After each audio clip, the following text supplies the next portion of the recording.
If you're anything like me, you're excited for Darkest Dungeon 2 releasing in May. As I was dusting off the first one again, I felt the urge to become a being of pure evil.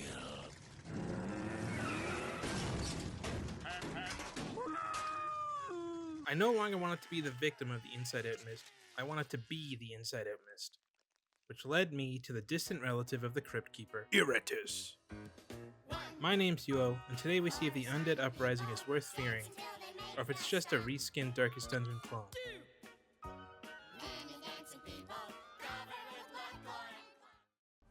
Iratus was developed by Unfrozen and published by Daedalic Entertainment. Released on April 23, 2020, the game features the player taking control of the titular character, Iratus. He's on a mission to reach the surface. How does he do that? I'm glad you asked.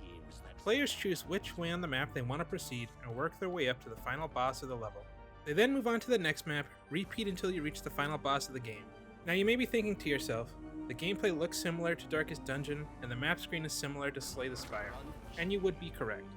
Iratus wears its inspiration on its sleeve, but does enough to not make it a straight copy. For example, it does not make sense for your spooky monsters to go insane from the horrors going on, because they are the one causing them. So instead, you are the bringer of insanity to the feeble-minded. A special kind of damage called stress, which comes from specific attacks, affects the sanity bar of the targeted unit. Once the bar is depleted or under certain circumstances reaches a threshold, the target goes insane. Once insane, the game assigns them a random debuff or in some cases a buff if you're unlucky. Continued stress attacks when the sanity bar is 0 gives you a chance to insta-kill them through a stress-induced heart attack. This mechanic, along with regular damage sources like physical and magic, opens up the gameplay to more experimentation and team building. The roster accommodates players who want to try out different team comps by having 19 playable monsters plus 3 additional ones if you buy the expansion and the supporter pack.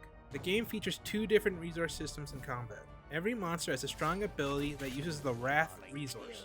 Wrath usually regenerates as combat continues. Mana, on the other hand, usually regenerates out of combat, although there are ways around this. Like most games, mana is used on various spells you unlock via a skill tree. Expect to use Wrath abilities far more frequently due to the easier access to the Wrath resource. If you were hoping for something on par with the dark art style of Darkest Dungeon, unfortunately you will be disappointed. While the game has a distinct art style, you have a mixed bag of characters where some look great and others not so much. Look at Iratus here. He looks like he came straight out of an old Scooby-Doo CD-ROM game. What a dump! I'm not sure there's going to be a hot dog stand around here, guys. I played the game on more pain, which is equivalent to the normal mode of the game. By the time I finished the game, I was done. Y'all finished or y'all done? You're incentivized to keep playing by unlocking more monsters and more difficulties, but I felt the game was dragging on the 3rd map, and I still had another 2 maps left.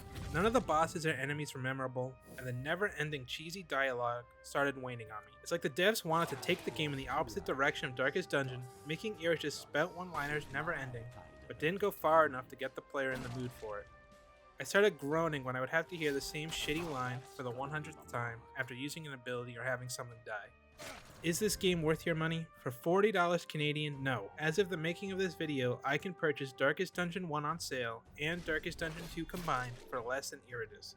If you have played the first Darkest Dungeon and need something to tide you over until the sequel, I would say wait for a deep sale.